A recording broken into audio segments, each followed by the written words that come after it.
Today, we're dissecting a single, pivotal 24-hour period where two completely opposite realities are colliding. In one room, you have a high-stakes push for peace, and on the battlefield, one of the most brutal aerial assaults of the entire war. Now, stay till the end, because some shocking things I'm going to reveal are buried in the data from that battle, a secret that turns this whole narrative on its head. So let's get back to the video. Our story kicks off right here, Geneva, February 17th, 2026. This is a city that's become a global symbol for peace, for diplomacy. Inside a quiet hotel, negotiators are gathered, and they have one single goal: to finally hammer out an end to a war that has been raging for nearly 4 long years. The air is thick with tension, but it's controlled. But 1,500 miles away, that control, it's a complete fantasy.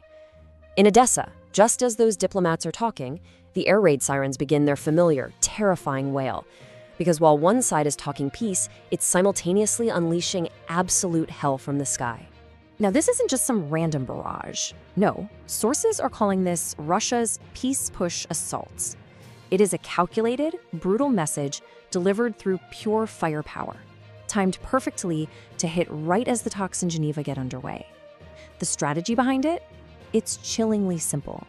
Inflict so much pain that your opponent has no choice but to agree to your terms. According to the Ukrainian Air Force, the scale of this is just staggering. 29 advanced missiles slice through the night sky. And listen, these aren't just any old weapons. We're talking about sophisticated Iskander-M ballistic missiles and long-range K-101 cruise missiles. Both are designed specifically to evade air defenses and hit high-value targets with pinpoint precision. And as if that wasn't enough, backing them up is a swarm. A coordinated strike package of nearly 400 drones. That number just eclipses the scale of attacks we've seen in previous months. But you know, it's not just the quantity here that's so alarming. We now have confirmation that Russia is deploying its newer, more advanced drone systems in this attack, the Gerbera and the Italmis. This is a really big deal. It shows this isn't about using up old stockpiles. No, Moscow is committing its very latest technology to this assault, which just underlines how critical this moment is for them. So it's crucial to understand the doctrine at play here. It's a strategy called deterrence by destruction. The targets in Odesa, they weren't military bases. They were the city's power grid. In the freezing cold of February, you plunged tens of thousands of people into darkness, cutting off their heat, their water. The message to the negotiators in Geneva is completely unambiguous. This is what your people will endure until you give in. But this is where the story takes a sharp, dramatic turn.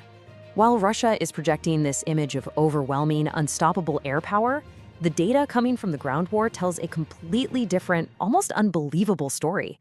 Let's head to the front lines and see what's really going on. Okay, look at this. These are the official numbers from the Ukrainian General Staff for that exact same 24-hour period. 740 Russian personnel lost. But the truly stunning figure is the equipment loss. 40 artillery systems destroyed in a single day. That points to a catastrophic failure for Russia in the one area where it has historically always had the advantage, its big guns. So how? How is this even happening? Well, analysis from the Kyiv Independent points to a single, critical vulnerability. A sudden, so far unexplained collapse in the Russian military's access to Starlink communications. See, without that satellite link, their command and control on the front lines is effectively blinded, and it's leaving their artillery batteries exposed and fatally vulnerable. And this is exactly how Ukraine is capitalizing on that chaos. The long-awaited F-16s, now fully integrated into their forces, are working in perfect tandem with HIMARS rocket systems. They are methodically hunting down and just eliminating these isolated Russian positions with a whole new level of terrifying precision. So while Russia might own the sky over Odesa, it is getting absolutely decimated on the ground in Zaporizhia. So let's go back to that negotiating room in Geneva, where these two completely clashing realities are creating almost unbearable pressure. Just imagine it. You have one side being told their cities are freezing to death, and the other side is being told their army is being systematically dismantled piece by piece. In that room, you've got Ukraine's Rustem Umerov trying to push for peace from what he sees as a position of strength. Opposite him sits Russia's Vladimir Medinsky, a man who has openly questioned Ukraine's very right to exist. And trying to broker some kind of deal between them is the U.S. delegation, led by Jared Kushner and Steve Witkoff.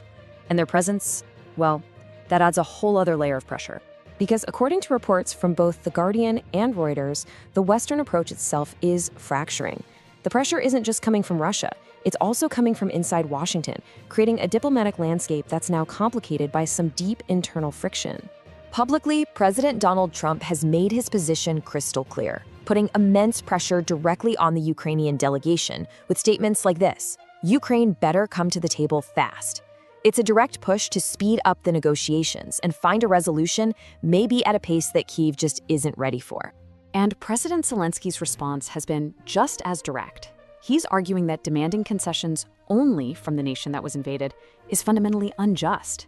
He is pushing back hard, highlighting this deep moral and strategic divide between what's being asked of Ukraine and the reality of their fight for survival. So what you end up with is a situation where the military facts on the ground and the diplomatic positions at the table, they're not just disconnected, they are moving in completely opposite directions. It's created a massive canyon between what both sides are demanding. And this just lays the problem bare. Russia is at the negotiating table demanding that Ukraine cede 2,000 square miles of territory. At the exact same time, Ukrainian forces are on the ground actually recapturing 78 square miles in just 5 days. I mean, how do you possibly bridge a gap like that? And while all these strategic games are being played out, we can't forget the real cost. In that single peace push strike on Odesa, 9 civilians were injured. One of them was a 13-year-old girl. It's a brutal reminder that this isn't just about maps and numbers. It's about real lives being shattered just to gain a little leverage in a negotiation. Which leaves us with this final, haunting question as a June deadline for a deal looms over everything. Is this contradictory chaos, this mix of diplomatic pressure, battlefield success, and immense civilian suffering, the chaotic end of the war? Or is it simply the beginning of its most brutal chapter yet? Make sure you subscribe to this channel for the latest updates and be sure to watch the video coming up on your screen.